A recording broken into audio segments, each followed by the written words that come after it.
Muy buenas noches para todos. ¿Cómo están?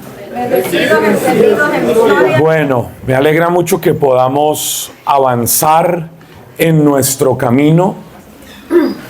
Quiero proponerles que se tomen 2 minutitos para revisar si tienen alguna pregunta de lo que trabajamos el día de ayer, que trabajamos la revisión del capítulo 2 del libro del Éxodo y el comienzo del capítulo 3. Hoy vamos a desarrollar una parte adicional de este capítulo 3 para tener unas claridades, pero no quiero entrar en materia sin que se hayan resuelto si hay algunas preguntas. Así que tómese 3 minuticos. Mire si tiene alguna pregunta y avanzamos. Sí, ¿cómo es tu nombre? Gabriela. Gabriela. Ayer yo me quedé pensando mientras explicabas la figura de Moisés, de que fue maestro y pastor, y cómo nos explicaste que nosotros entrando al salón de clases debemos de darle ese espacio a la persona, ¿no? De reconocerle con su historia, con todo su capítulo 2, y me quedaba pensando cómo hacerlo como en el día a día, en la clase, y no ser de alguna forma tan intrusivo, o sea, hasta dónde el pastor llega a conocer al alumno, de saber su capítulo 2, ¿entiendes? Y de alguna forma reconocerlo y ayudarlo en el camino a sanar, a enfrentar al faraón lo que tenga que sanar durante ese proceso de crecimiento. Me parece súper linda la pregunta, Gaby, gracias. Porque digamos que ustedes tienen una ventaja, y es que las personas que hacen el proceso de formación, los crecimientos, son gente que va al grupo de oración, ¿sí o no? ¿O son diferentes? Pues son los mismos. O sea, la gente que va, no sé, aquí hay alguien de San Marcos, levanten la mano los que están aquí que son de San Marcos. Ok, la gente que viene a la asamblea del domingo, que es su asamblea de oración, es la misma gente. Los que van a su escuela de crecimiento vienen a la asamblea del domingo. Entonces ustedes tienen, Gaby, la posibilidad de decir, bueno, el domingo también los veo y los puedo encontrar un ratico antes, un poquito después, puedo tener espacios de conversación, puedo generar un acompañamiento. ¿Por qué? Porque sé quiénes son los que están haciendo parte de mi grupo de crecimiento. Yo entiendo, y vale la pena que lo piensen, esto nos va a ayudar también a revisar algunas cosas, Gaby, y es, yo creo que esta claridad que tú tienes hoy, que te surge a partir de lo que conversamos ayer, debería ayudarnos a revisar la estructura de nuestras asambleas de oración. Que yo creo que tal vez es de las primeras cosas que ustedes deberían replantearse. La gente que viene al grupo de oración, a la asamblea del domingo, o del martes, o del viernes en Laurel, o del miércoles en el santuario del Sagrado Corazón, qué sé yo. Los que van a las asambleas, que llegan al grupo de oración, se sienten vistos, se sienten reconocidos, se sienten hermanos. Sienten que la gente está pendiente de ellos, que los conocen, que se interesan por ellos. Yo creo que esa pregunta es algo que ustedes que son líderes, que son servidores, deberían hacerse. Porque ¿para qué carajo sirve el grupo de oración si la persona llega con un montón de realidades de su vida cotidiana complicadas, en medio de unas crisis, y llegan al grupo de oración y si cantan o no cantan no importa, si aplauden o no aplauden no importa, si oran o no oran no importa, Lo importante es que hacen bulto ahí y ocupan una silla. Y nos importa que den ofrenda. Pero tal vez no nos interesamos por ellos como personas. ¿No será que es tiempo de reducir el momento de animación y música?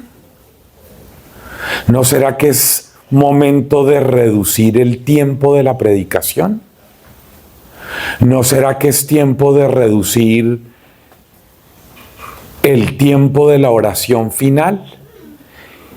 Y quitando tiempo aquí, quitando tiempo aquí, quitando tiempo aquí, tener un tiempo para generar espacio de compartir, de conocer, de dialogar, de escuchar, de que la gente pueda expresar lo que vive.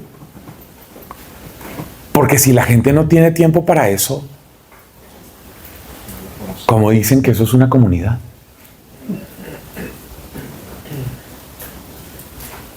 ¿Cómo hace esa gente para sentir que eso es una comunidad? Explíqueme. ¿Cómo hace la gente que llega el domingo a la asamblea y viene y se sienta en un puesto en la parte de atrás del lugar del gimnasio, del salón, y se sienta ahí? Y allá adelante está pasando todo. Allá adelante hay una orquesta que canta, que se llama Disque Ministerio de Música. Allá adelante hay un tipo, una vieja que se paran y predican.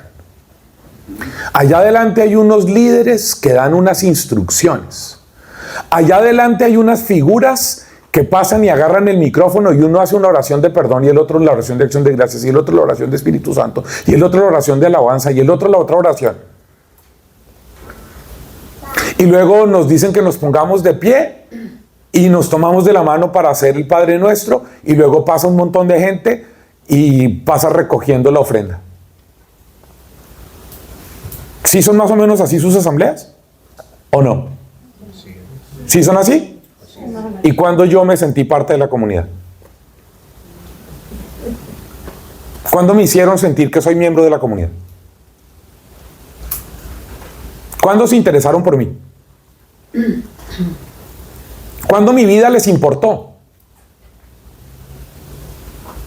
¿Cuántos los desastres que yo traigo de mi casa, de mi trabajo, de mis deudas, de mis preocupaciones de mis papás que viven en El Salvador, que tiene cáncer, que yo de aquí le mando plata para el tratamiento, ¿cuándo les importé? ¿Cuándo? Díganme. ¿Cuándo la gente de allá, los que están allá adelante, con el micrófono allá adelante, les interesan las cosas que yo vivo?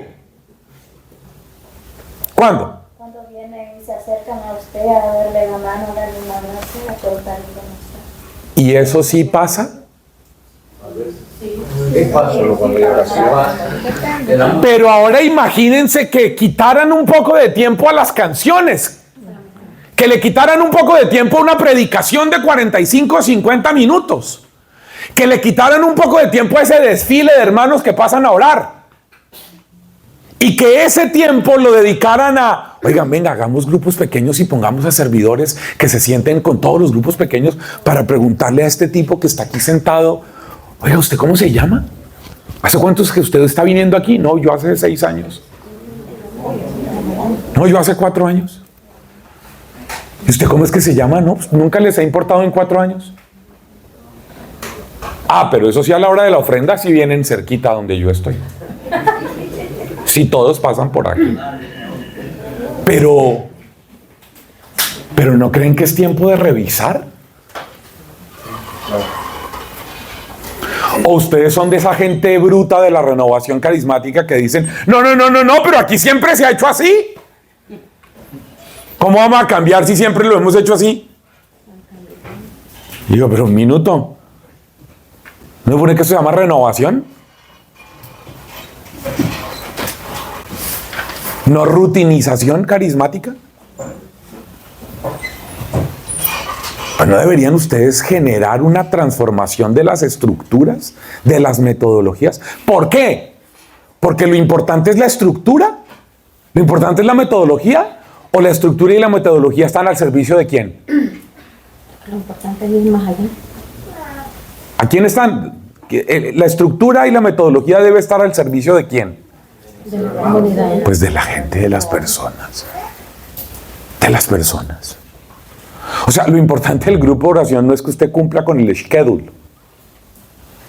Lo importante del grupo de oración no es que usted cumpla con la agenda. Lo importante del grupo de oración es que usted tenga tiempo para la gente. En las escuelas de crecimiento, pues cuando usted llega a clase, pues usted tiene que dictar clase. ¿Sí? Pero usted tiene que ser tan hábil, tan inteligente como para decir, bueno, un minuto, yo tengo... ¿Cuánto tiempo dura una clase de sus escuelas de crecimiento? ¿Hora y media? Y si en cambio de hora y media dura 1 hora y 10 y usted dedica 20 minutos a que la gente pueda contar su vida, hablar, expresarse, llorar, reírse, ser persona, ¿qué es más importante? ¿Cumplir con el pensum? ¿Con los contenidos? ¿O que ese sea un espacio de salvación? Porque si no es un espacio de salvación, pues usted es un catequista más al que le pagan por ir a dictar una clase. Pero es que también, discúlpeme, en la clase al final nosotros hacemos una reflexión sobre una cita que se deja para que ellos se preparen y anoten sus ideas acerca de esa cita. Y ahí después les pedimos que ellos reflexionen esa cita. Claro, pero ahí estamos hablando de contenido. Pero yo no estoy hablando de contenido. Yo estoy hablando de lo importante que es la gente. De la convivencia. Que no es para que hablen de un texto. Que no es para que hablen de un texto bíblico. No, que es para que la gente... ¿Por qué? Por lo que estaba preguntando Gabriela. Y es, ¿en qué momento nosotros estamos llamados a actuar como Moisés? Que lo importante es que lo que yo diga dentro de la clase no sea para cumplir con unos conceptos, con unos temas, sino para rescatar la vida de la gente. Y es que puede ser que acabando los crecimientos, el profesor, el pastor nunca se enteró ¿De quiénes eran las ovejas? Imagínate eso. Un pastor que al terminar los crecimientos no supo quiénes eran las ovejas. Pues ese no es un pastor. Claramente ese tipo, esa vieja no son pastores. Son unos asalariados a los que no les pagan. ¿O les pagan? ¿A ustedes les pagan? Entonces son asalariados a los que no les pagan. Ahí estamos peor de fregados. En la parroquia donde sí estoy yo, ¿cómo se llama? Al final de cada crecimiento, como cuando se termina 1 o 2, se hace una convivencia. Entonces se convive, se trae comida, se comparte, se pasa todo el tiempo de la clase básicamente compartiendo. Qué chévere. ¿Cada cuánto pasa eso? Pues cada vez que termina un crecimiento. ¿Y eso cuánto dura? Entonces, como dependiendo. Pero como, ¿cuánto? ¿28 semanas? O sea, medio año. 7, 8 semanas dura todas las clases de un De un tema? un módulo. Después de un módulo, básicamente. Cada que termina un módulo sucede eso. Está chévere. Pero sí, y lo ideal puede hacerlo más, como dices tú. Pero se ve la diferencia y se siente cómo las personas interactuamos y se, ¿cómo dice? Se crea comunidad. Es que, ¿sabes que yo, cómo es tu nombre? Eric. Eric, gracias. Es que saben yo que creo que tiene que pasar en la mentalidad. Y es que esto que estamos haciendo implica un cambio de mentalidad. Es que lo que decía ayer el padre Roberto, esta es la primera vez en 50 años que ustedes están aquí sentados. ¿Sí? Esta es la primera vez que los maestros y los pastores de la renovación carismática están sentados haciendo un proceso. Y entonces ustedes tienen un montón de vainas metidas ahí, heredadas. Porque levanten la mano todos los que fueron estudiantes de crecimientos en sus grupos de oración en su momento. Pues todos, me imagino, porque es como hacen para ser pastores y profesores y no fueron estudiantes. Y ustedes tienen un modelo. ¿Cuál es el modelo? Pues el de los profesores y pastores que les tocó en sus grupos. ¿Sí? Es decir, ustedes son unos sobrevivientes. Sí, ustedes son o sea, a ustedes dense un aplauso porque ustedes sobrevivieron a eso. Ustedes sobrevivieron a eso, pero ¿podemos mejorar? Sí. ¿Sí o no? Pues para eso estamos aquí, ¿o no? Y que ustedes digan, carajo, yo le agradezco mucho a mis profesores, pero yo no me quiero parecer a un profesor que tuve que le importaba, aunque nunca nos dio la cara, siempre nos mostró su mejor rostro, nunca se volteó a verlos. Siempre el tipo estaba aquí. Los sacramentos son, y empezaba, y el primer sacramento, y el bautismo, y el segundo sacramento, y la comunión, y el tercer sacramento, la confirmación, y el cuarto, y nunca los miró. Nunca les importaron. Siempre les dio el mejor rostro que tenía, la espalda. ¿Ustedes quieren ser profesores así?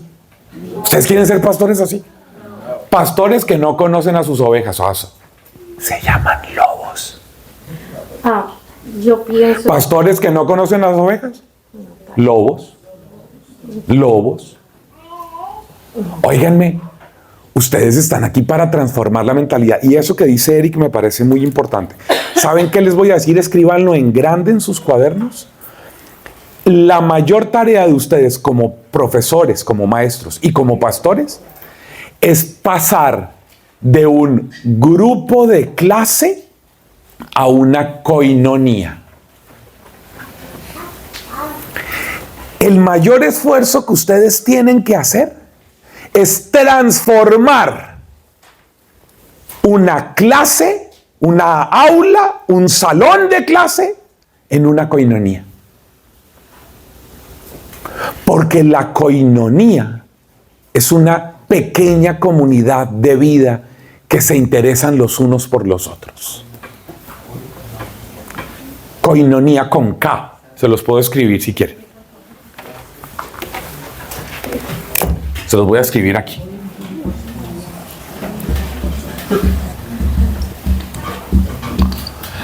Si ustedes, amigos, logran que sus grupos de crecimiento dejen de ser unos estudiantes de un salón de clases y se conviertan en una coinonía, es decir, en una pequeña comunidad de vida, porque es que si los tienen 2 años, ¿sí? O 3. Imagínense que alguien pase ahí sentado 3 años y usted no sepa dónde vive. ¿Cuál es su apellido? ¿Casado, soltero, viudo, separado? ¿Sufre de violencia intrafamiliar en su casa? ¿Tiene trabajo o no tiene trabajo? ¿Cuántos hijos tiene? ¿Con quién convive?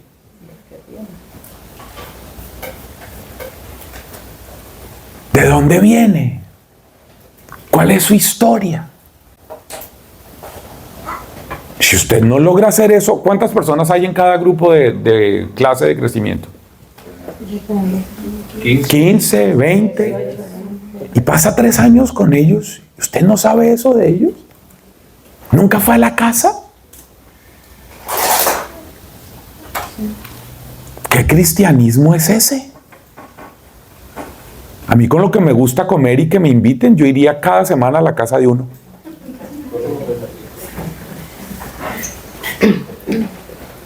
Pero es que si yo voy esta semana a la casa de Eric, y la semana entrante a la casa de Rosa, y la siguiente a la de Stuart, y un poco más adelante a la casa de José,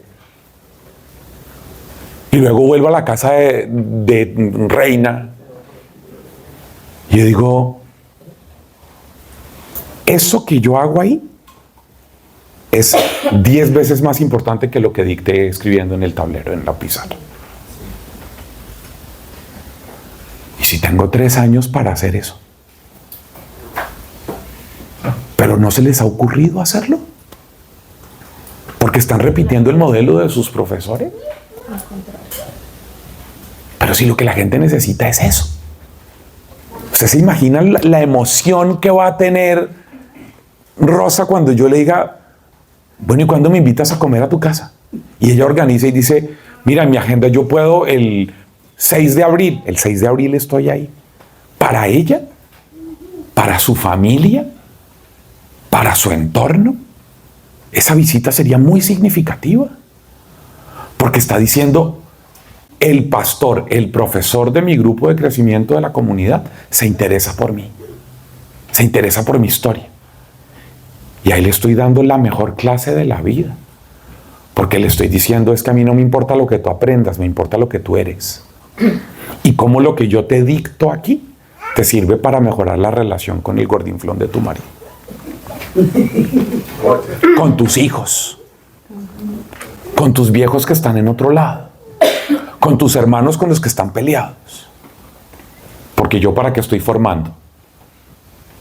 ¿Para que aprenda unos conceptos? ¿O para que viva en el espíritu? Para la vida en el espíritu. Ustedes son profesores para habilitar a la gente a que viva en el espíritu.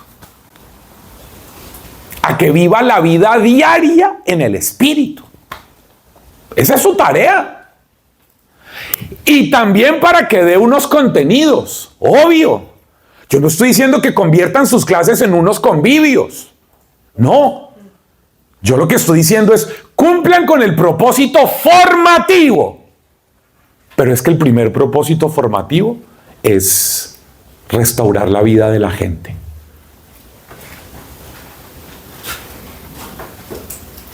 Cumplan con el propósito formativo. Dicten las clases que tienen que dictar. Prepárenlas, estudien, investiguen. Hagan lo que tienen que hacer como profesores. Pero no se limiten a eso. Porque si se limitan a eso, son un grupo de gente mediocre. Porque los mediocres son los que se limitan a hacer lo que les toca. Esos son los mediocres. Los que no van más allá.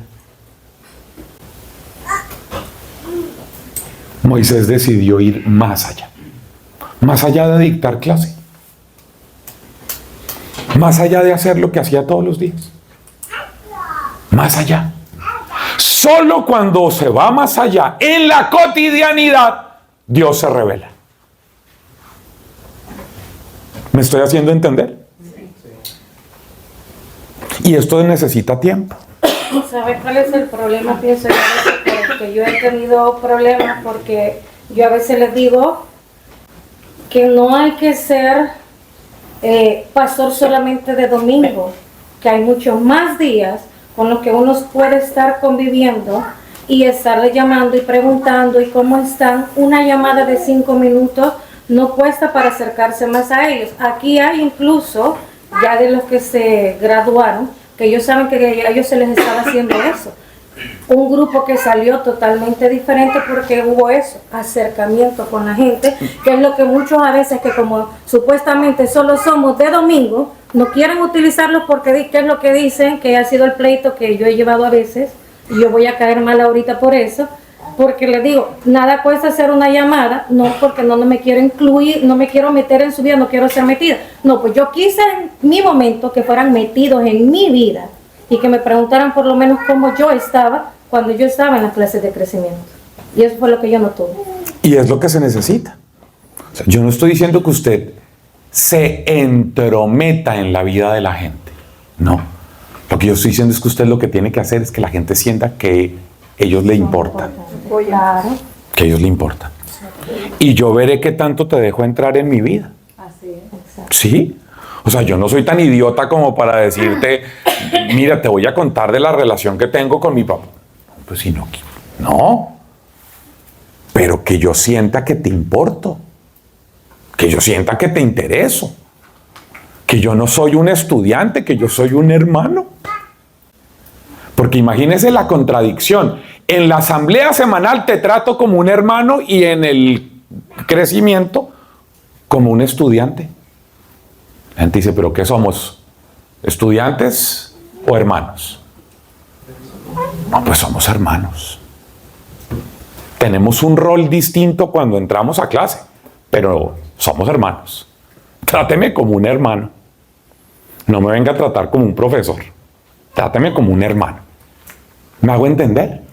Sí. Ustedes tienen que transformar esa comprensión, esa mentalidad. Yo sé, por eso es que Manuel y Samuel y el equipo Timón y el padre Roberto y Esdras están aquí, están diciendo, tenemos que apostarle a esto porque esto es la columna vertebral de la renovación. Esta es la columna vertebral porque ustedes tienen que atender a toda la gente de los grupos de oración que hacen un proceso. Esta es la columna vertebral. Porque ustedes tienen a la gente ahí 2 años, 2 años y medio, 3 años. Para que aprendan cosas, pero sobre todo para darles herramientas para la vida. Avancemos. Miren lo que sigue en este texto. Vuelvan al texto, saquen su Biblia, por favor, y volvamos aquí. Dios le ha dicho a Moisés, fue donde dejamos la cosa ayer, así pues, ve, yo te envío al faraón para que saques a mi pueblo de Egipto, a los israelitas. Y miren lo que sigue a partir del verso 11. Dejamos la cosa aquí en ve al faraón. Yo espero que ustedes anoche se hayan tomado hoy el día. Yo espero, mire, de corazón que hayan tenido insomnio anoche. Yo deseo que hayan pasado mala noche y si no la de ayer, la de hoy. Que tengan pesadillas, que estén diciendo, desgraciado Pacho Bermeo, me jodió la noche. Porque me puso a revisar el tema del faraón. ¿Por qué? Porque es que si yo no estoy dispuesto a resolver esto, no voy a poder ayudarle a mi gente. Si yo no soy capaz de reconocer cuál en mi historia es mi faraón, yo no voy a tener las claridades para ayudar a la gente. Pero es que ustedes saben que esto es lo más importante. Que la gente pueda abrazar su historia y resolverla, enfrentándola y sanándola. Ese es el propósito de todo proyecto cristiano. Porque al hacerlo, va a empezar a ser mejor en su vida cotidiana. Creo que es necesario que ustedes hayan dedicado algo de tiempo a eso. Pero luego dice el texto, verso 11. Moisés dijo a Dios, ¿y quién soy yo para ir al faraón y sacar de Egipto a los israelitas? Dios le respondió, yo estaré contigo, y esta será la señal de que yo te envío. Cuando hayas sacado al pueblo de Egipto, darás culto a Dios en este monte. Contestó Moisés a Dios, si yo voy a los israelitas y les digo, el Dios de sus padres me ha enviado a ustedes, y ellos me preguntan, ¿cuál es su nombre? ¿Qué les responderé? Y le dijo Dios a Moisés, yo soy el que soy. Y añadió, así dirás a los israelitas, yo soy, me ha enviado a ustedes. Miren, el planteamiento que se nos presenta en la narración es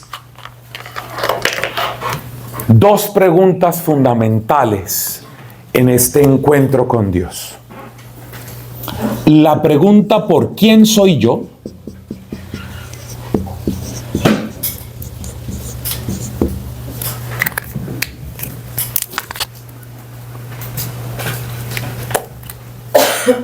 Y la pregunta de quién eres tú.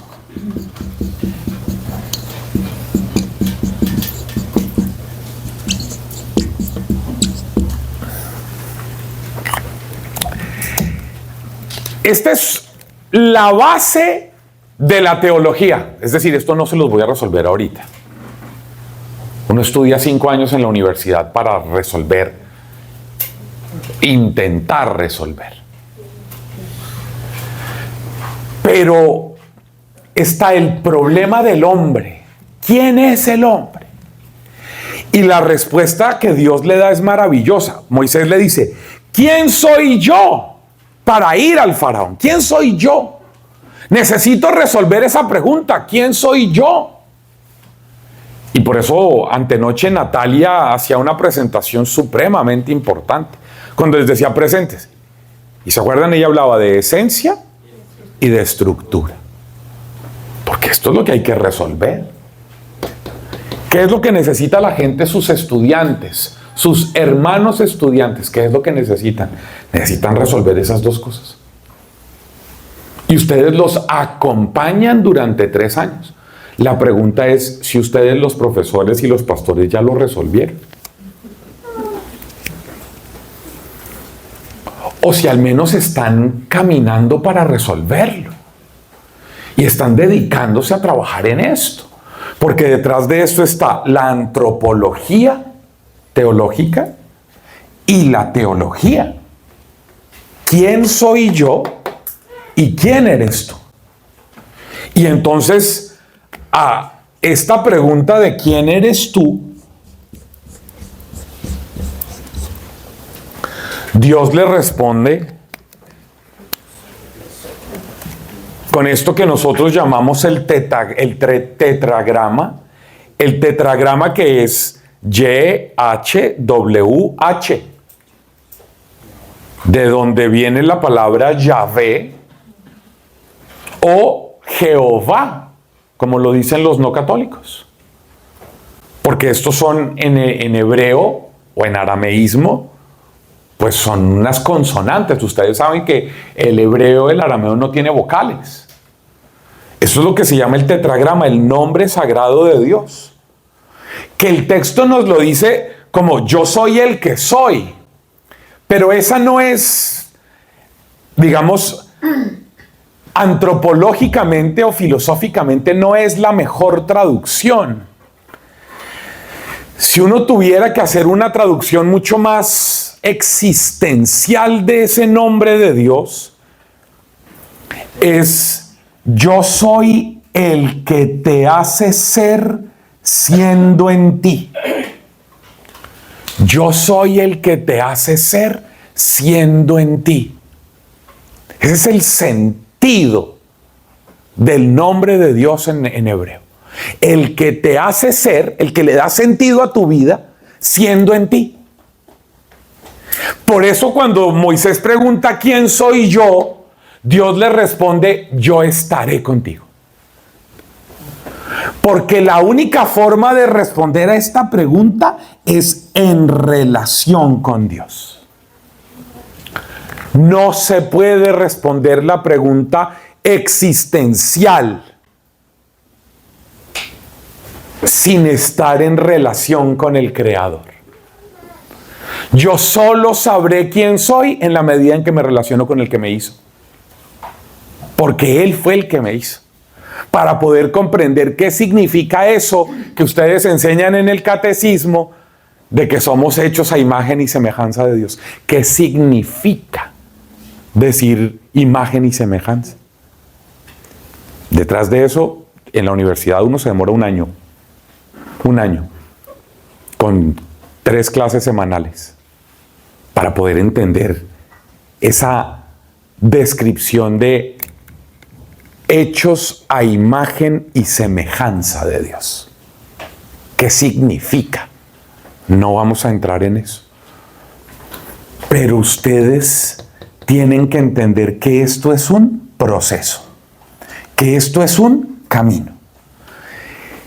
¿Qué es lo que me interesa hoy con ustedes que comprendan? Miren, primero, esto de aquí, que es el capítulo 2.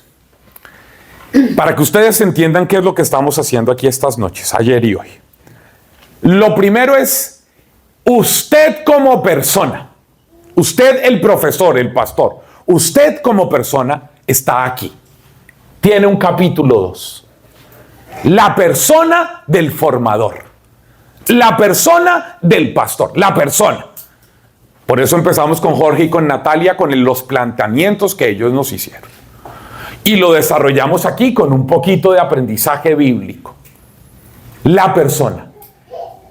No podemos hablar de sus tareas, de lo que ustedes hacen en el salón de clases como profesores o pastores, sin hablar de ustedes primero como seres humanos. Ustedes, lo fundamental de ustedes es que se revisen como seres humanos. Y entonces hablamos del capítulo 2, pero también hablamos del comienzo del capítulo 3. Y en el comienzo del capítulo 3 lo que nos planteamos es, miren estas realidades que aquí ya empieza no solamente la persona, sino su encuentro con Dios. Ya no es solo la persona de Moisés, sino la persona de Moisés que se encuentra con Dios. ¿Y cómo es ese encuentro con Dios? Y entonces el texto nos empieza a ayudar diciéndonos, es que el encuentro con Dios es iniciativa de Dios. Dios que toma la iniciativa de encender una zarza para llamar la atención de Moisés. Y Dios que conoce a Moisés y le dice por su nombre. Pero es un encuentro que sucede en la cercanía. Entonces estamos hablando de ustedes, pero de ustedes y su encuentro personal con Dios, su relación con Dios. Ustedes, los profesores y los pastores de las escuelas de crecimiento de la renovación de la Arquidiócesis de Washington, son seres humanos que tienen un capítulo 2 y que necesitan tener un encuentro personal con Dios. ¿Para qué? Para sanar su capítulo 2.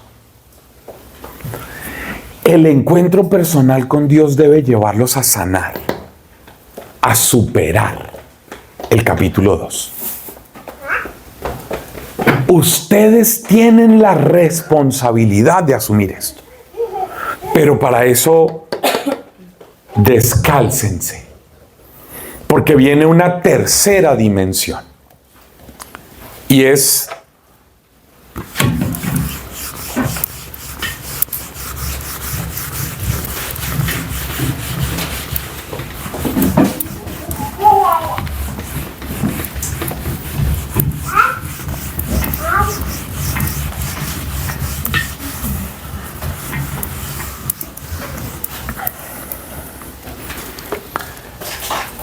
les voy a dibujar aquí el planteamiento y es este. Este tipo es Moisés.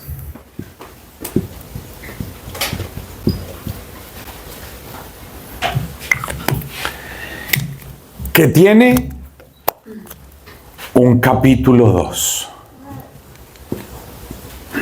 Es decir, una historia personal de vida. Con todo lo jodido que vimos ayer que era esa historia. Que ninguno de ustedes me dijeron, ninguno de ustedes lo elegiría a él como pastor. Y este ser humano, con toda su historia del capítulo 2 y comienzo del capítulo 3, tiene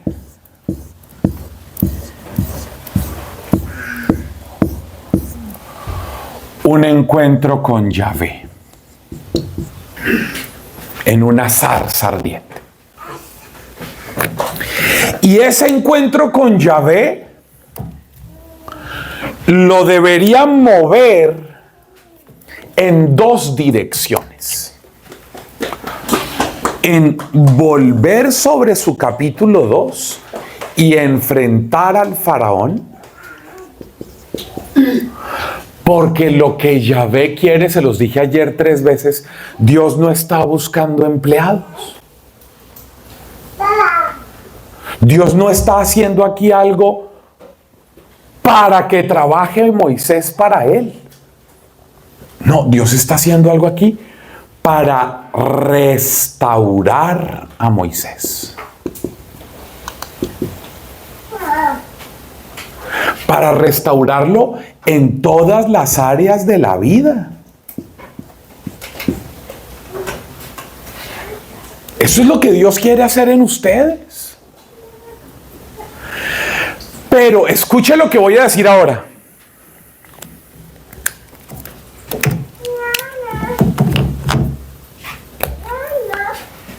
La única forma de constatar si Moisés está siendo sanado si su vida está siendo restaurada,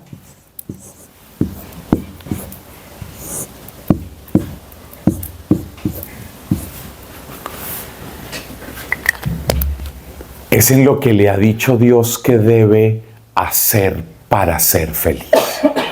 Escuche. Dios le dice a Moisés, ve a los tuyos,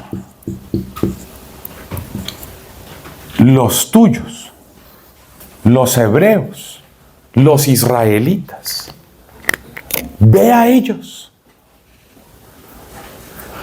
¿Para qué? Para que los pastorees y les enseñes, llevándolos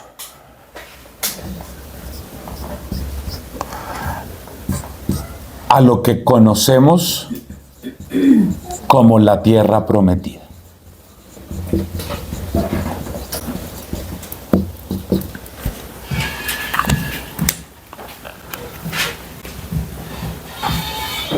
¿Por qué Dios le dice a Moisés que haga todo, enfrentando al faraón, para sacar a los suyos de la esclavitud y llevarlos a la tierra prometida?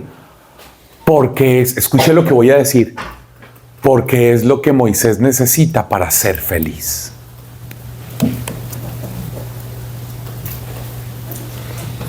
Si Moisés se quedara solo aquí,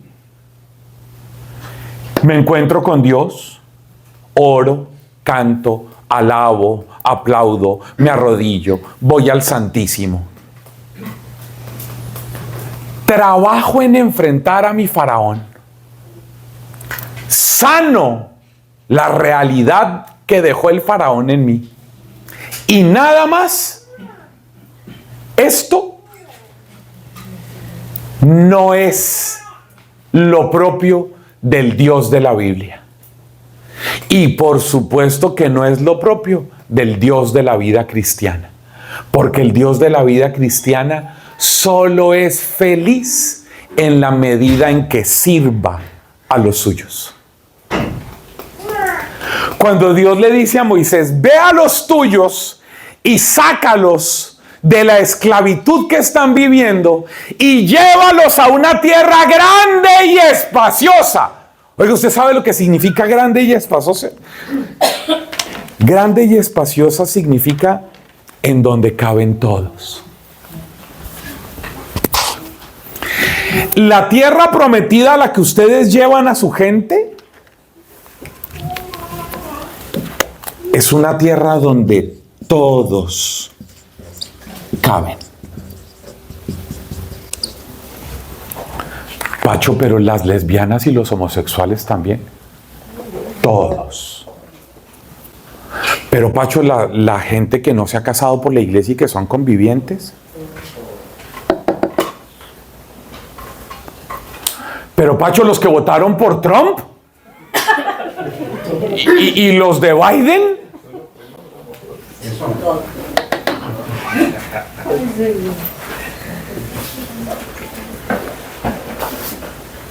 Oigan, amigos,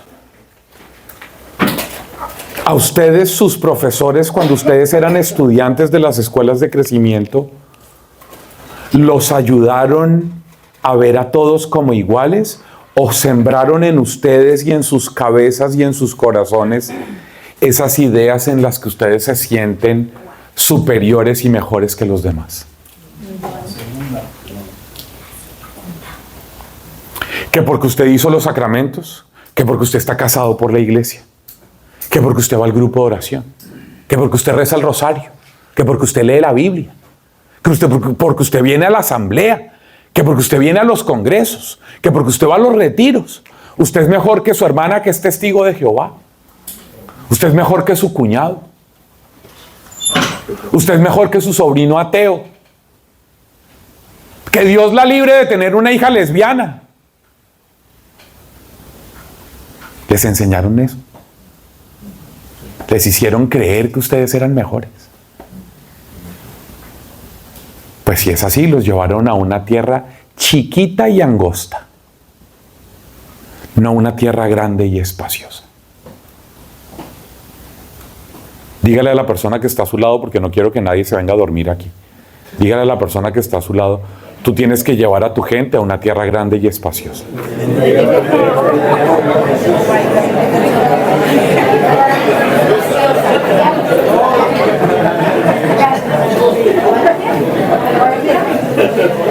Si no, venga a dormir aquí, porque ¿qué?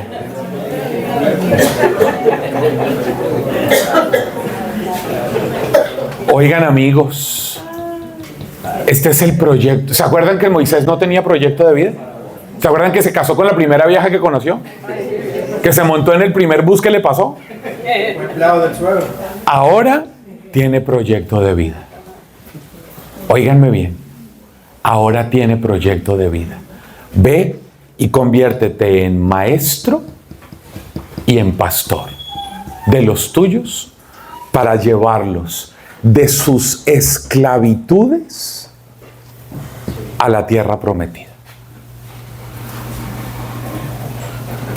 La tierra prometida, que vamos ahora a dar nuestro paso,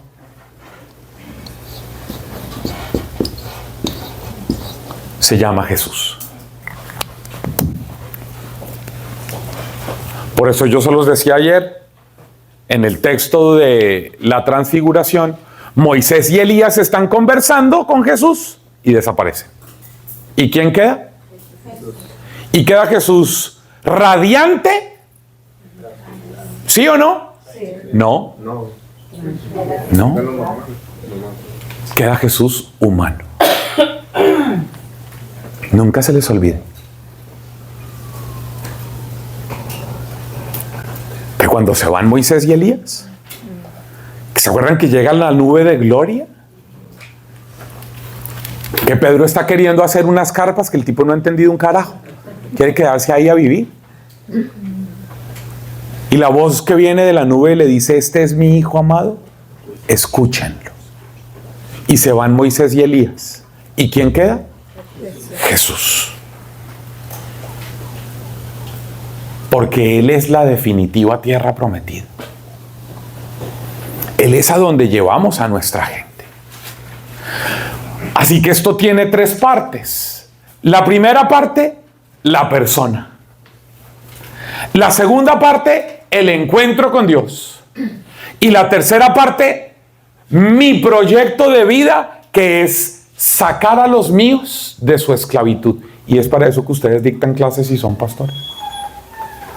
Tres partes tiene esto. La persona del formador, el encuentro con Dios del formador y la misión del formador. Pero es una misión para hacerle bien a la gente, sí, pero fundamentalmente para que esta persona encuentre cuál es su proyecto de vida. Es decir, para que esta persona sea feliz. ¿Quiénes de ustedes quieren ser felices? Digan yo. A ustedes el Señor les dio, me imagino que a la mayoría, el carisma de ser profesores, formadores o de ser pastores en sus grupos de crecimiento para que sean felices, no para que trabajen. Nunca se les olvide lo que les he dicho. Se los voy a repetir 20 veces este año. Dios no está buscando empleados. Dios no los está contratando. Dios a ustedes los llama no para que trabajen, sino para que se realicen, para que sean felices. Si usted cuando va a llegar al salón de clases o cuando está preparando su clase dice, Dios mío, ¿cuántas semanas quedan para que se acabe esta vaina? Yo quiero que esto se acabe. Ese no es su carisma. Ese no es su carisma. No se meta cuentos, no se diga mentiras. Aunque su coordinador le diga, es que no hay nada peor que a uno le digan, Eric, necesito que usted vaya a ser profesor de la escuela, del curso de crecimiento 2, porque es que no tengo más.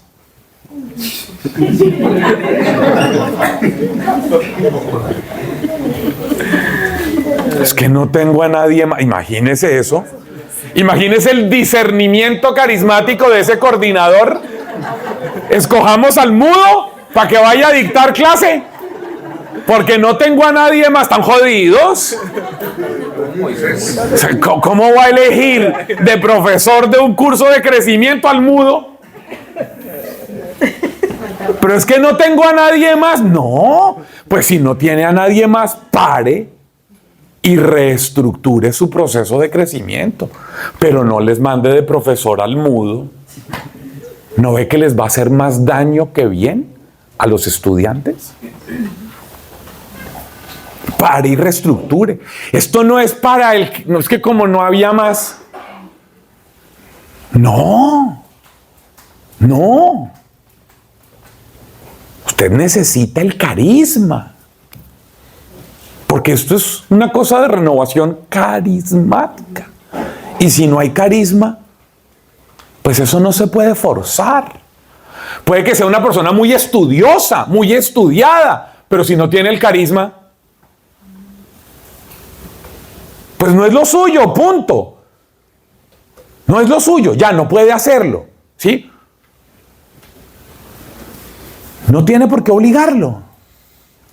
No, y usted le dice al Señor, Señor, para el próximo semestre necesitamos que nos des la gente con el carisma. Necesitamos capacitar en el carisma a nuestra gente. Necesitamos desarrollar esos talentos que hay ahí para que se conviertan en carismas. Pero no podemos mandar a cualquiera que vaya allá, porque termina haciendo muchísimo mal. Termina dañando a la gente. Y en eso hay que tener mucho cuidado, mucho cuidado. 3 partes: la persona, el encuentro con Dios y su manera de ser feliz. Su llamado a realizarse. Y es sacando a los suyos de sus esclavitudes y llevándolos a la tierra prometida. Paramos, break. Entonces, vamos a terminar con el planteamiento en el que estamos. Hemos hablado de 3 cosas entre anoche y la primera parte de hoy, como estaba dividido aquí la pizarra. Lo primero era ¿qué? Yo, la persona, con su realidad. Lo segundo, el encuentro con Dios. El encuentro con Dios. Esa persona, con todo y ese horrible capítulo 2, tiene un encuentro con Dios. Dios, ¿por qué lo llama? Dios, ¿por qué lo busca? Dios, ¿por qué se le aparece? Para rescatarlo, para restaurarlo. No porque esté buscando trabajadores. Pero tercero, la misión. ¿Por qué la misión? Porque es el proyecto de vida. A un tipo que no tenía proyecto de vida, Dios le da un proyecto de vida. Y le dice, ve a los tuyos y sácalos de su sufrimiento, de su esclavitud, de su dolor, de todo lo que han estado viviendo. ¿Y llévalos a dónde?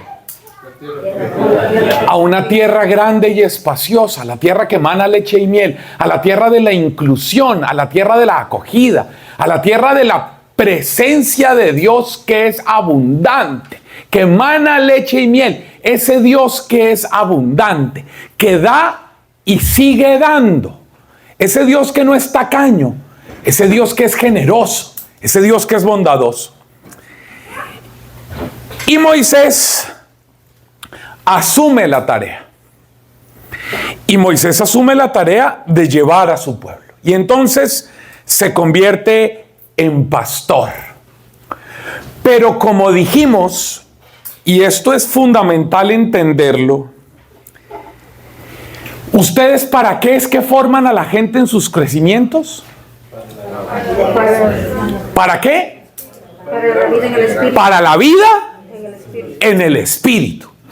Es decir, para la vida humana, para la vida cotidiana, para la vida de carne y hueso, pero en el espíritu. No para espiritualizar a la gente, sino para que la gente tenga vida humana, vida de carne y hueso, vida, pero que la viva en el Espíritu. Y eso es un poco el planteamiento que se nos hace en lo que conocemos como el Éxodo y el libro de los Números. Y es el itinerario desde que salen de Egipto hasta que llegan a la tierra prometida. Ese es el proyecto. Pero ese proyecto tiene unas características que son muy importantes, que yo quiero señalarlas aquí, porque es la tarea de ustedes como maestros y pastores de las escuelas de crecimiento. Si hemos dicho que este tema de ayer y hoy se llama Libres para Liberar, es porque lo que ustedes hacen en sus clases de crecimiento, en su manera de relacionarse con la gente, es ayudarlos a vivir en libertad. De eso se trata. Por eso hemos elegido a Moisés, porque esa fue la tarea de Moisés. Primero él teniendo que ser libre para poder entender que su proyecto de vida está en: soy más libre cuanto más ayudo al otro a ser libre. La única forma en la que un ser humano es libre es ayudando, acompañando al otro para que ese también sea libre. La libertad no es una ganancia personal. La libertad no es una conquista personal. En cristianismo no existe eso.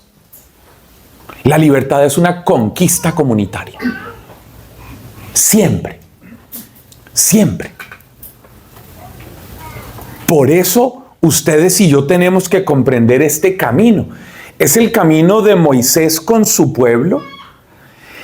Y que el primero de los escenarios que hay que tener claro se llama el desierto. Óiganme bien.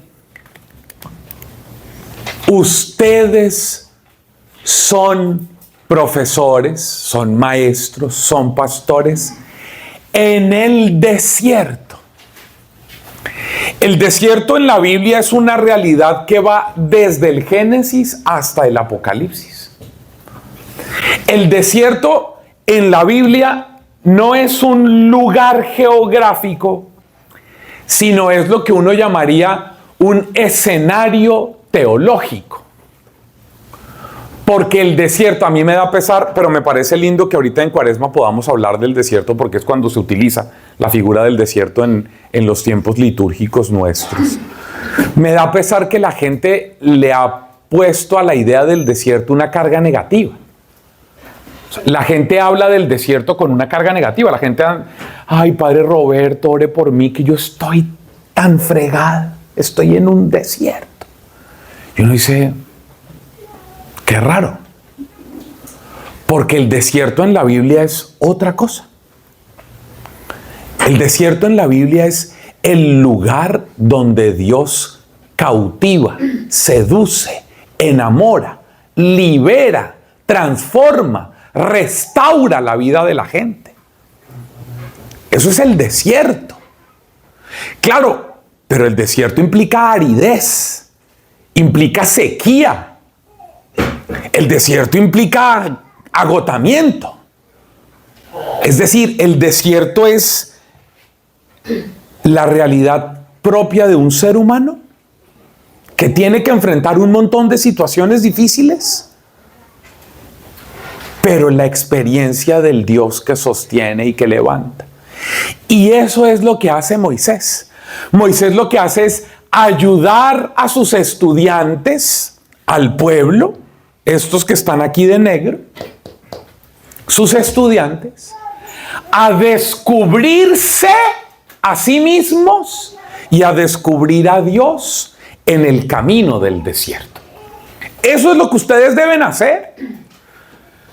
Sus clases, lo que ustedes dictan, sus contenidos, deben ayudarle a la gente a seguir avanzando en el desierto, a no paralizarse y a descubrir cómo es el Dios que se revela en el desierto. Vale la pena que ustedes profundizaran un poco más, Porque el desierto en la Biblia, en el Génesis, por ejemplo, es el lugar donde Dios hace la creación. Si mi memoria no me falla, alguien que mire su Biblia, al comienzo del capítulo 2 del Génesis, yo creo que por allá en el verso 3, tal vez, debe decir una cosa interesantísima, y es que no había llovido aún,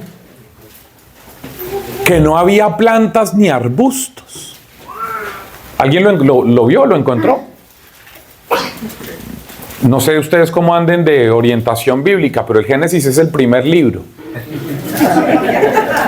Uno no sabe los profesores qué forma. 2.4, Stuart Little. 2.4. ¿Qué dice 2.4, Stuart? Esos fueron los orígenes. Ojo, estos fueron los orígenes, el comienzo, el Génesis. ¿Qué? Del cielo y la tierra cuando fueron creados. El día en que hizo Yahvé, Dios, la tierra y el cielo, no había aún en la tierra arbusto alguno del campo, y ninguna hierba del campo había germinado todavía. Pues Yahvé Dios no había hecho llover sobre la tierra, ni había hombre que labrara el suelo. ¿Qué era? Un desierto. Un desierto. Si no había arbustos, si no había árboles, si no había plantas, si no había llovido, ¿qué era? Pues una cosa árida, seca, sin vida. Y esa es la materia prima para la creación. El desierto es el lugar donde Dios da vida.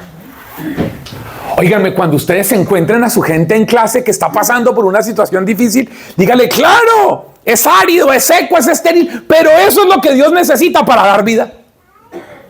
Esa es la materia prima de la creación. El desierto es la materia prima de la creación, el desierto. Pero además el desierto, miren esto, si nuestro trabajo es llevar a la gente a que viva la vida en el Espíritu, el Éxodo utiliza unas imágenes maravillosas. El Éxodo dice que cuando ellos iban de noche, ojo, esto es bellísimo, de noche, desierto y están de noche. Esto es una cosa hermosa. Porque, ¿qué dice que era lo que Dios les mandaba al pueblo de Israel cuando estaban caminando en el desierto y era de noche? Una columna de fuego.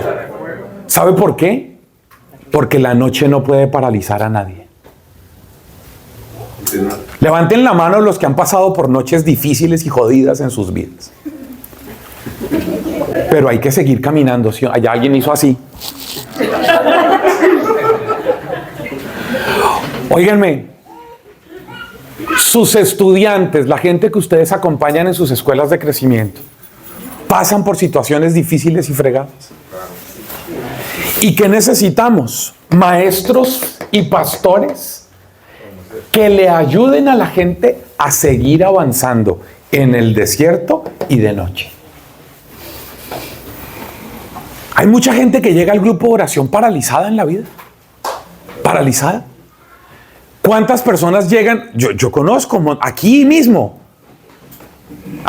gente que llevaba años en el grupo de oración y llevaba años aguantando el maltrato, la indiferencia, los golpes de sus maridos.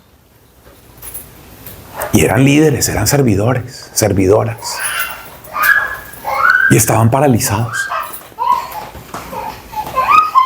Hasta que alguno toma la decisión y dice, no importa, el tiempo que sea. Pero yo voy a seguir caminando. Y voy a caminar con la dignidad con la que debo caminar. Ya no voy a seguir mendigando. No voy a seguir tolerando golpes, maltratos, heridas, pisoteo de mi dignidad. Y se separó y se divorció. Después de haber peleado, después de haber hecho terapia, después de haber buscado ayuda, y seguía lo mismo. Y dice, no, en el desierto y en medio de la noche, Dios me manda una columna de fuego para que yo pueda seguir caminando. Ustedes no pueden permitir que sus estudiantes, la gente de sus escuelas de crecimiento se paralice. Se paralice en la vida. Porque ustedes tienen que ayudarle a esa gente a que viva la vida en el desierto, de noche, pero en el Espíritu. Que la gente siga avanzando. que la gente tenga claro que la tierra prometida que promete que da Jesús es la de la dignidad.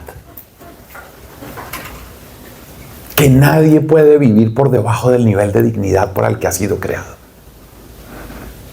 Que nadie puede vivir como mendigo.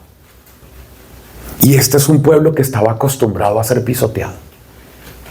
Habían vivido, eso era lo que conocían. Hay familias que lo que conocieron, que como crecieron eran los golpes, los maltratos, la borrachera, el adulterio, eso era lo único que conocían. Que no sabían que existía otra manera de vivir.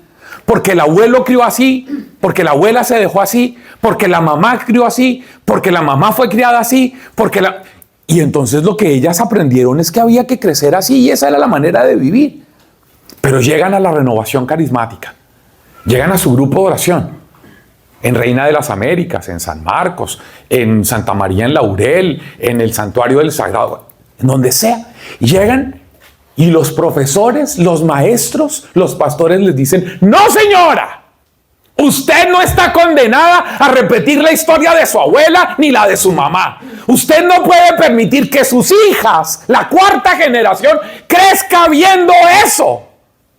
Usted tiene que tomar decisiones y tiene que avanzar y no puede seguir mendigando y tiene que luchar por su dignidad. En el desierto, de noche, la vida, pero en el espíritu.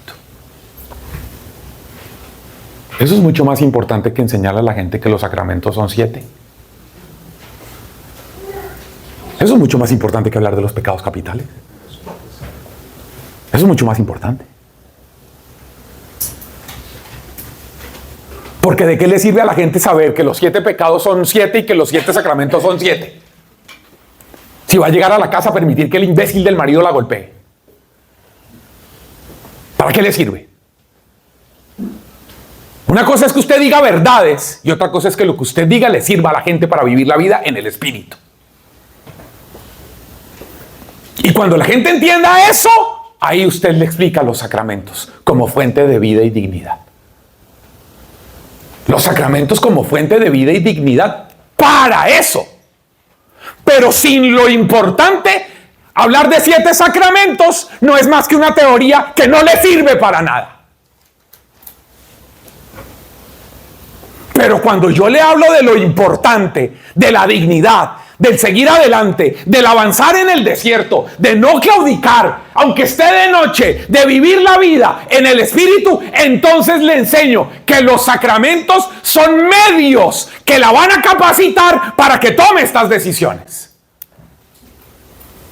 Entonces los sacramentos tienen sentido aplicado a la realidad, no como conocimientos,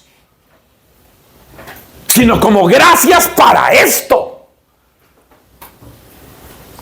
¿Qué es lo que está tematizado aquí? Aquí hay una tematización sacramental. ¿O qué creen que es el maná? ¿O qué creen que son las codornices? Pues el alimento que viene del cielo. ¿O qué creen que es el agua que brota de la roca? ¿Me entienden? Pero eso ¿para qué sirve? Si yo no entiendo lo fundamental, que es lo humano. Porque cuánta gente sabe que los sacramentos son 7 y hace la catequesis y va a misa entre semana y sigue yendo a misa y después de misa sale y llega a la casa y permite que la maltraten. O llega a la casa y esa persona golpea, grita y maltrata a sus hijos y a su familia después de salir de misa. ¿Para qué carajo le sirven los sacramentos?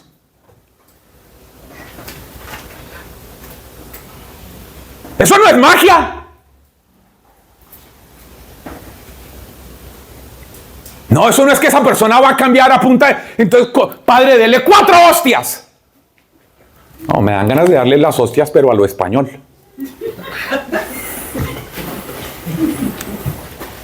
No, no es magia.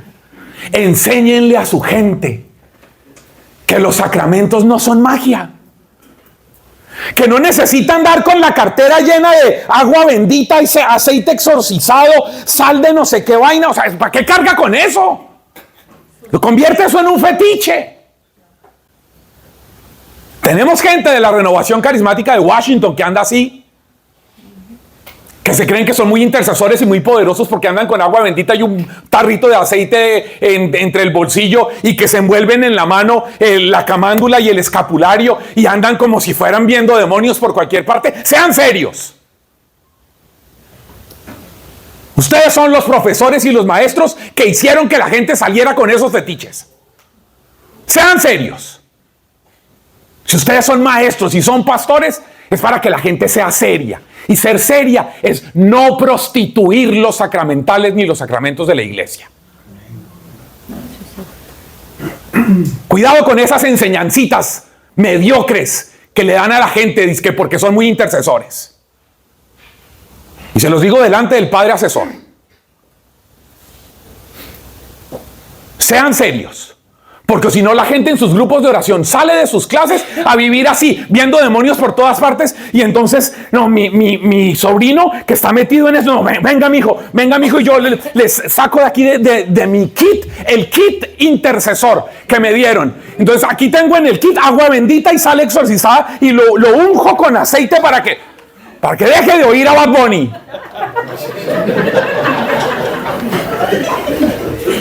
No, hombre. Y luego vienen y le dicen al padre Roberto, ay padre Roberto, es que el párroco nos vio echándole agua exorcizada y aceite a la gente, a los muchachos del grupo de jóvenes, y el padre ya nos quiere sacar de la parroquia. Y el padre dice, pues es que el párroco tiene razón. Ustedes no hacen sino burradas. El párroco tiene razón. ¿Qué hacen haciendo estupideces? Ustedes le amarran las manos al asesor. ¿Cómo los va a defender si ustedes hacen estupideces en sus parroquias? Y entonces el padre Roberto va allá con la cabeza agachada donde el padre Pedro y le dice, sí padre, yo soy el asesor de la Renovación Carismática. ¿Ah, usted es el que les enseña a andar con agua bendita y con sal exorcizada? ¿Cómo pone la cara Roberto por ustedes? Pero ¿y de dónde sacan esas estupideces? No, es que el profesor del curso de crecimiento... No, amigos, es para la vida que se transforma en una realidad que es desértica, que es de noche, pero que es en el espíritu, una columna de fuego, en el espíritu. Y cuando está de día, para que no se quemen mucho, la nube del acompañamiento. ¿Usted sabe lo que eso significa? Ayúdele a entender a la gente que Dios está siempre. Que Dios está siempre, pero no como lo decía la abuela. ¡Mija! Dios está siempre y la está mi cochina. Sucia. ¿Qué es lo que usted está viendo en su teléfono celular? ¿Qué son esa cantidad de memes? ¿Y de qué está? No, ese no es Dios. Dios no es el que está viniendo a juzgar a la gente. No, Dios es el que está diciendo, tengo que ayudarlos a sobrevivir en el camino y a vivir de la mejor manera. Les mando comida. Les mandó agua, les mandó a Moisés, les mandó el maestro, les mandó el pastor. Pero Moisés no es solo Moisés, y esto es importante para que ustedes lo entiendan. Moisés es Moisés, pero también es Aarón. Moisés es Moisés y es su hermana. Moisés es Moisés y son los que le tienen las manos arriba. Moisés es una comunidad. Moisés es una comunidad. No es Moisés un superhéroe, no es Rambo, no es él solo. No, es Moisés con los suyos. Y con los suyos con los que hay conflicto. Pregúntenle si Aarón y la hermana no murmuraban de Moisés. ¿Sí? Pero hay que resolverlo en el camino. Pero además ese Moisés es capaz de formar a otros, o si no, pregunten quién era Josué.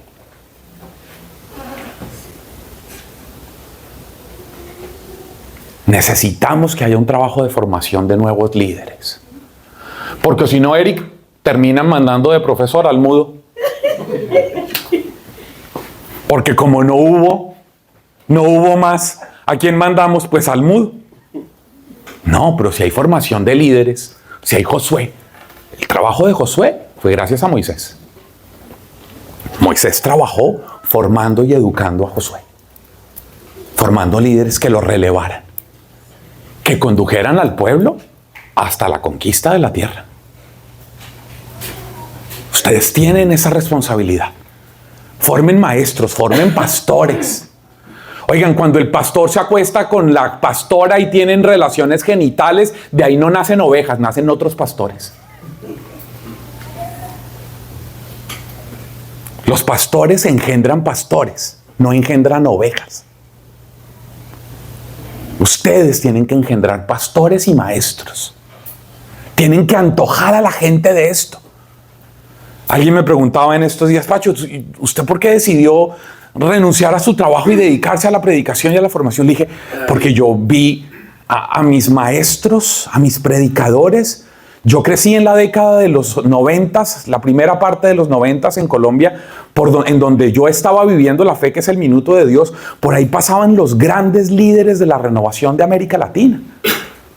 Porque nosotros estábamos en el minuto y crecimos con los dos pioneros de la renovación allá, que eran el padre García Herreros y el padre Diego Jaramillo.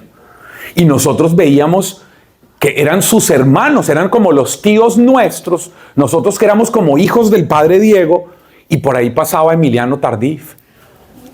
Y comíamos con él y lo llevábamos a comer pizza, y por ahí pasaba Salvador Carrillo, y por ahí pasaba Pepe Prado, y por ahí pasaba Lucas Casaet, y por ahí pasaban ellos. Y nosotros los recogíamos en el aeropuerto, los llevábamos a comer, los dejábamos ahí en la casa donde se iban a quedar, llegábamos al día siguiente, nos sentábamos en el piso, los escuchábamos a ellos. Por ahí pasaba Darío Betancourt, que era colombiano, que era de Medellín, por ahí pasaban todos. Y cuando yo empecé a crecer en plena adolescencia, a verlos a ellos en el estadio El Campín con 45,000 personas y ellos predicando y orando por la gente y el Señor haciendo cosas, y yo por dentro sentía alguna vaina que yo decía Dios mío, que yo algún día pueda servirle a la gente así.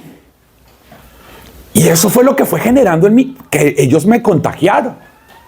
Y luego los que eran un poquito mayores que yo, que fueron con los que yo crecí realmente en la cotidianidad, pues eran John Mario Montoya y Charlie García y Alberto Linero y esos que eran con los que yo crecí, con los que yo salía a misionar. Y decía, yo tengo que hacerlo bien. Yo tengo que hacerlo bien, porque yo no puedo entrar a jugar un partido de fútbol y yo soy el manco, y yo soy el cojo, y todos ellos juegan de maravilla y yo no. Si yo salgo a predicar con ellos, yo tengo que hacerlo bien, y tengo que formarme, y tengo que estudiar, y tengo que prepararme. Pero porque me contagiaron ellos. Y yo lo digo con honestidad, lo tengo que reconocer, ninguno de ellos con un gran discernimiento hizo el más mínimo intento para que yo fuera cura.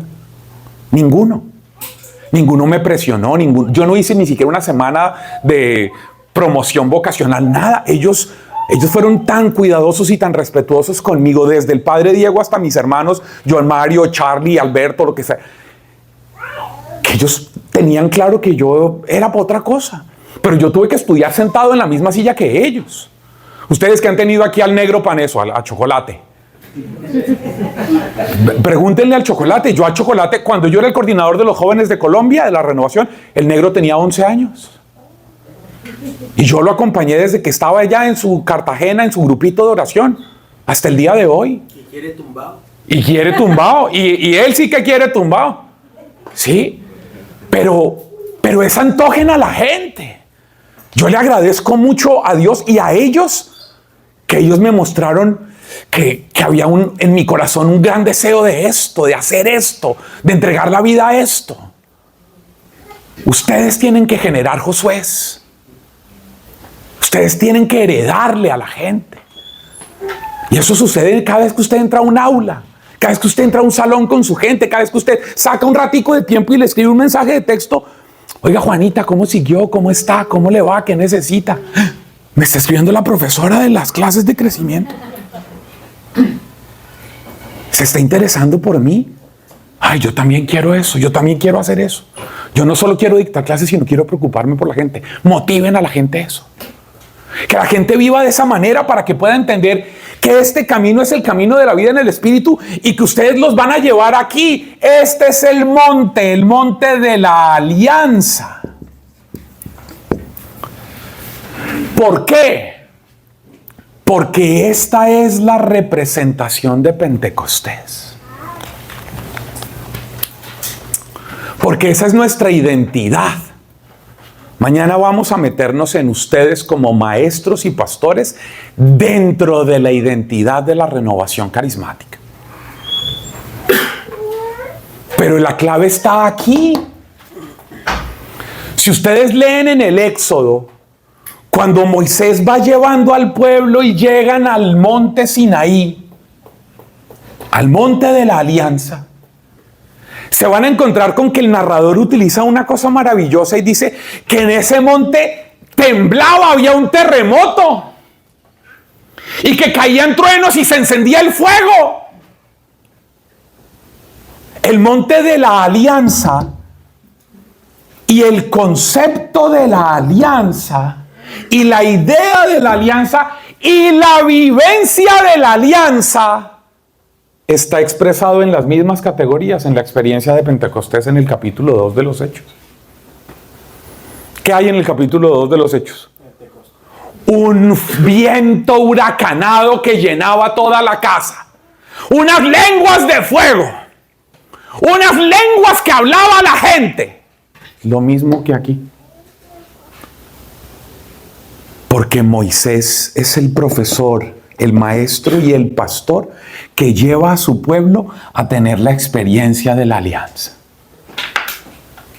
Y ustedes, mañana hablaremos de eso, son maestros y pastores que llevan a su gente a tener la experiencia de la definitiva alianza, que es Pentecostés, el bautismo en el Espíritu.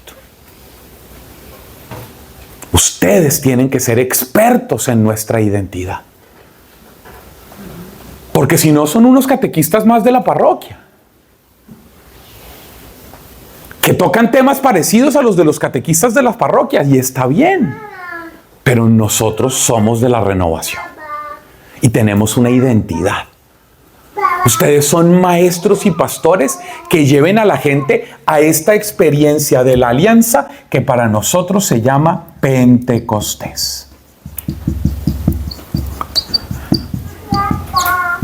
Pentecostés era una fiesta agrícola en sus comienzos, en la época de Israel. Pero esta fiesta de Pentecostés se fue transformando de una fiesta agrícola a una fiesta de las más importantes, Shavuot en hebreo. Son 3 las grandes fiestas del pueblo de Israel: Pesaj, la Pascua, Sukkot y Shavuot. Shavuot es la fiesta de las cosechas. Es la fiesta de Pentecostés. Pero esta fiesta se terminó convirtiendo en la fiesta de la renovación de la alianza. Por eso el capítulo 2, verso 1 del libro de los Hechos dice: llegado el cumplimiento de la fiesta de Pentecostés. Así dice el texto original en griego. No es llegado el día de Pentecostés, como están en muchas de nuestras traducciones. No. El texto original en griego utiliza una palabra maravillosa. La palabra pleró. Pleró, que significa cumplimiento, plenitud. Llegada la plenitud de esta fiesta. Ustedes tienen que venir el padre Roberto les decía ayer, no se les olvide que aquí hay un instituto de teología. Y en el Instituto de Teología les enseñan Antiguo Testamento. Y dentro de los grandes temas del Antiguo Testamento y del Nuevo Testamento es el tema de la alianza. La alianza es tal vez el tema transversal de la Biblia. Desde la primera alianza de Dios con Noé, ¿se acuerdan? Y con Abraham y con Isaac. La alianza es un tema que atraviesa toda la Biblia. Hasta llegar a Jesús en la institución de la Eucaristía, y no es lo que dice la plegaria eucarística, tomando Jesús en sus santas y venerables manos el pan y tomando en sus santas y venerables manos el cáliz que dice, esta es la sangre de la nueva y eterna alianza. El tema transversal de la Biblia. Y esa alianza, que si uno lee la teología de Lucas, termina siendo el derramamiento del Espíritu en Pentecostés. Pentecostés es el cumplimiento definitivo de la alianza. Pero la alianza que empezó en el Antiguo Testamento, en las bases. Ustedes como Moisés llevan al pueblo hasta el monte de la alianza. Hasta el monte de Pentecostés. A la experiencia de Pentecostés. Y de ahí a tomar la tierra. Y ahí no se termina el camino. El camino sigue después de la alianza. Hasta tomar la tierra, hasta conquistar la tierra. Este es el camino que ustedes tienen que hacer. Por eso les he dicho aquí, codornices, maná, agua de la roca, la nube de fuego, la columna de fuego en la noche, la nube que los protege de día. Es la manera de comprender la experiencia que la gente tiene que hacer con ustedes en sus clases, en sus grupos. Cuando ustedes entran a dictar clase, es que la gente entienda que este es el camino que Dios quiere para ellos. Pero se necesita Moisés. Y se necesita Moisés y a su equipo. Para poder acompañar. Acompañar con formación. Porque no se les olvide que aquí están las tablas. Moisés sube al monte. Y Dios le da las tablas. ¿Para qué? Para que le enseñe al pueblo cómo es que se vive a la manera de Dios. El gran maestro es Moisés. En el Antiguo Testamento el gran profesor es Moisés. Por eso Jesús, nos cuenta Mateo, se sienta también en el monte, en lo que conocemos como el Sermón del Monte. Capítulos 5, 6 y 7 de Mateo, para decirnos que Jesús es superior a Moisés. Que como Moisés fue el gran profesor del Antiguo Testamento enseñando una ley, ahora Jesús es el definitivo profesor, el definitivo maestro, que viene a superar y darle pleno cumplimiento. ¿No es, el Evangelio de hoy no era ese? Yo he venido no para abolir la ley, sino para darle pleno cumplimiento. Es decir, Jesús es el nuevo y pleno maestro, el que supera a Moisés. Pero lo que hemos hecho ayer y hoy es revisar esto. La persona de Moisés, su capítulo 2. Su encuentro con Dios, comienzo del capítulo 3. Su proyecto de vida, ve a los tuyos. Enfrenta al faraón y saca a los tuyos. ¿Para qué? Para que seas feliz. Ve y realízate. Ve y sé feliz. Aquí está Moisés siendo feliz. Porque por fin encontró proyecto de vida. Enseñando y acompañando a los suyos, para ayudarlos a vivir en el desierto, de noche, la vida, pero en el Espíritu.